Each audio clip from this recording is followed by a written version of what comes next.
मानदेश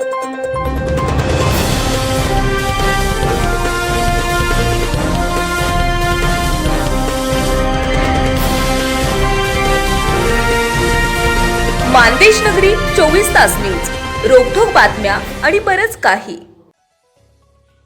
चक्क धाब्यावर आढळला ईव्हीएम मशीन. राष्ट्रवादीच्या उमेश पाटलांचा गंभीर आरोप. सोलापूरच्या मोहोळमध्ये ईव्हीएम मशीन चक्क धाब्यावर आढळून आल्याचा धक्कादायक प्रकार समोर आलाय. काही लोक या ईव्हीएम मशीन घेऊन जात असल्याचा आरोप राष्ट्रवादी काँग्रेसचे उमेदवार उमेश पाटील यांनी केलाय.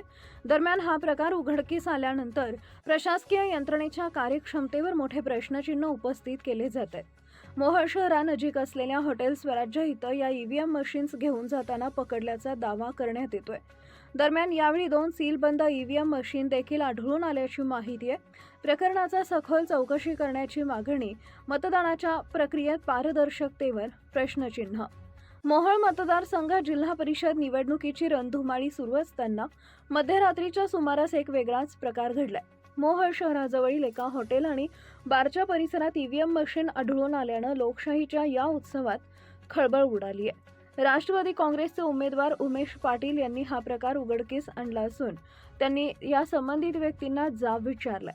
घटनेची माहिती मिळताच निवडणूक निर्णय अधिकारी डॉक्टर सीमा होळकर आणि पोलीस निरीक्षक हेमंत शेंडगे हे देखील घटनास्थळी दाखल झाले. दरम्यान याबाबत प्रशासनाला विचारले असता या मशीन्स राखीव स्वरूपातील होत्या असं स्पष्टीकरण देण्यात आलं आहे. मात्र उमेश पाटील यांनी या प्रकरणाची सखोल चौकशी करण्याची मागणी केली असून मतदानाच्या प्रक्रियेत पारदर्शकतेवर प्रश्नचिन्ह उपस्थित केले.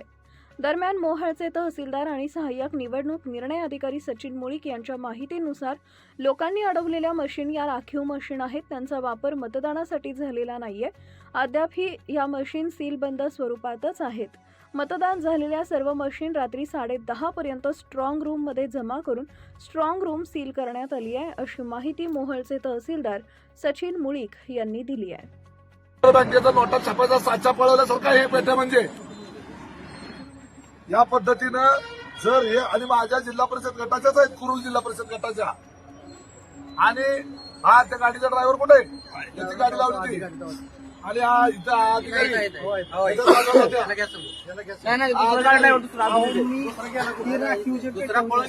काय काय असं ना पेटे म्हणजे थोडं समजतं का?